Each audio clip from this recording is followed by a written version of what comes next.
Hi, my name is Ari and welcome to Pretty Random.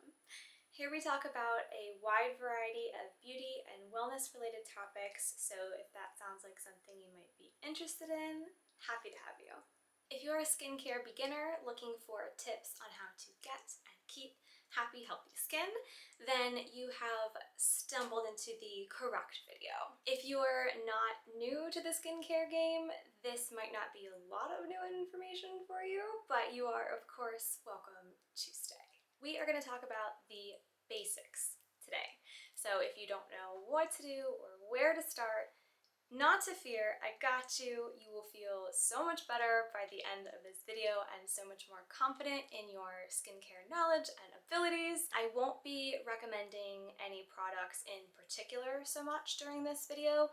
I'll just be giving more general information and best practices that you can try to follow. If you are interested in what products I use and love, I would be more than happy to share. Just leave a comment and let me know. Let's start with best practices before we move into the actual skincare steps. Step by step, I'll get to you, girl.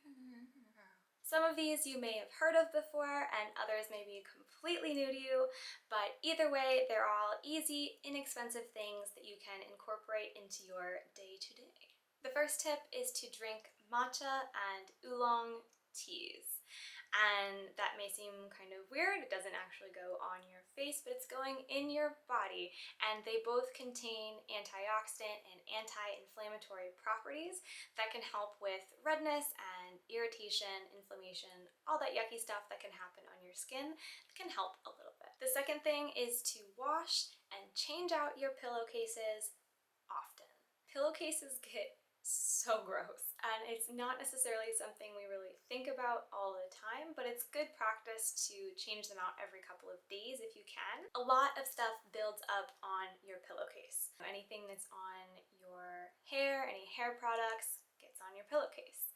Your skincare adds moisture to your pillowcase. If you're just, sleeping, most of us sweat in our sleep, at least a little bit, so then you're sleeping in your own sweat too, which is pretty gross. Just think about trying to change out your pillowcases fairly frequently just to avoid sleeping in your own sweat and dead skin cells, because that's kind of gross. Number 3 is remove your makeup before you go to bed. I know nobody wants to hear that because it's a pain to do. I know this, it is true, especially after you've had a long day. The last thing you want to do is spend that time at the sink removing your makeup, especially if it's waterproof mascara. It's gonna take what feels like forever when you're already tired, but here's the thing. Leaving makeup on your skin can seriously clog your pores, not to mention irritate your eyes, cause all sorts of issues, so just try to take a few extra minutes or budget that time accordingly so that you can actually get it removed and off of your face before you go to sleep. That way there's even less gross stuff on your pillowcase. Number 4, avoid touching your face. I know that is so hard to do. Much easier said than done, but your fingers have like the oil and the nasties and the bacteria. Just try not to put that on your face because it's just not good for your skin. It makes your pores more likely to get clogged because you're putting gross stuff on there. So just try to be a little more mindful about avoiding touching your face unless you've washed your hands first. Number 5, avoid getting hair products on your skin. The reason for this is that a lot of hair care products tend to have ingredients that are beneficial for your hair, but that may be pore clogging or irritating to your skin. So it's a good idea to keep that off of your face. A good tip to kind of help that is if you're using maybe a dry shampoo or hairspray, something along those lines, do the cover before you spray kind of thing, just to keep a little bit of that extra mist off of your skin, and also to maybe wear your hair back if it's long in some sort of loose braid or something along those lines at night when you're sleeping. That way you don't have all those pieces of hair just getting stuck all over your face. Number 6 is stay hydrated. And I know that's probably not new information to anyone. We hear that all the time, every day, from everyone talking about health ever. The main piece of advice everyone starts with, I feel like, is drink water, stay hydrated. It's really not bad advice because if you think about it, our bodies need water to function properly, and our skin is, also a part of our body. Our skin needs water too. Number 7 is don't use too many actives all at once. By actives, I'm referring to topical prescriptions, vitamin C serums, exfoliants, all that good stuff. The problem with that is not that you shouldn't use them. They're wonderful and great and can be super beneficial to your skin if used properly. Where the problem lies is that people get a little carried away, or they're just not sure what to do and use way too many all at once. That can be super harsh and damaging to your skin's protective barrier if you don't know what plays nice together and what does not. Good rule of thumb, just use one at a time. Number 8 is be gentle when cleansing and touching your skin. I'm not saying that you need to use extreme caution or treat your skin like it's tissue paper or anything like that. I'm just saying when you're cleansing your face and when you're applying your products, just try not to scrub as hard as you possibly can. Just be a little bit more gentle, just think about that, maybe budget an extra minute or two for when you wash your face, just to make sure you have time to properly cleanse without, just don't scrub too hard. Number 9 is avoid irritants in your skincare products, like fragrance. Here's the thing. Fragrance in skincare is stupid, in my opinion. Fragrance serves no purpose in skincare, and I will die on that hill. I do not like fragrance in my skincare. It has no purpose. There's no point other than making something smell good for maybe a few seconds to a few minutes when you first apply it, and then it goes away anyway. So what was the point of that? The reason that fragrance is so bad in your skincare products, in my humble opinion, is because it can be super irritating to some people's skin. Some people totally fine, doesn't matter, you can use fragrance and it will not cause any issues for you.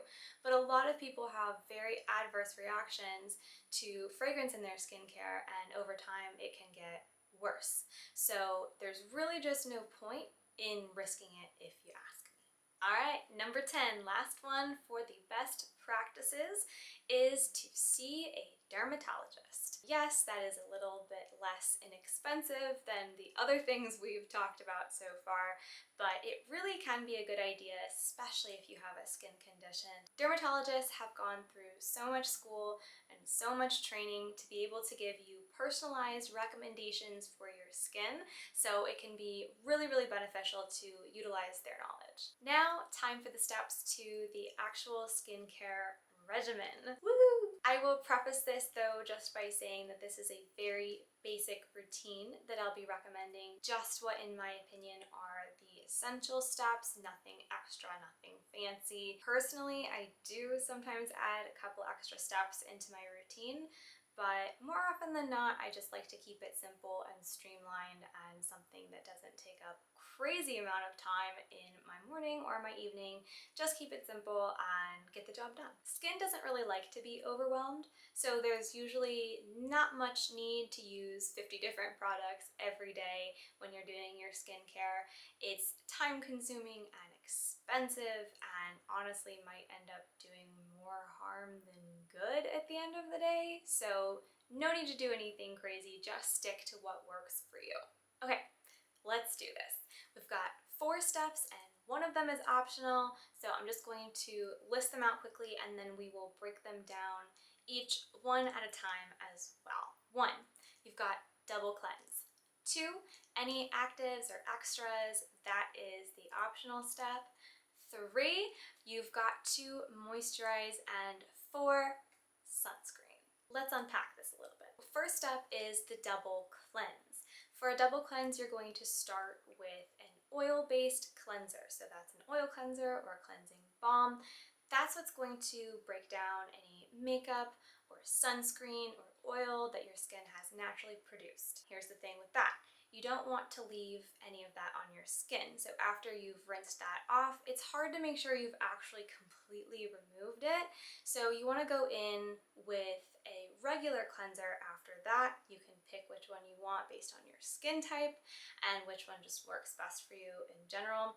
That will help remove any residue from the first cleanse and also just ensure that you've removed everything and you've really done a thorough job cleaning your skin. Next up, you've got your actives or extras that you may want to use. By that, I'm talking topical prescriptions. Those you should use. They are a prescription. Your doctor told you to use them. Also, this would entail vitamin C serums, exfoliants, toners, anything else special you want to use.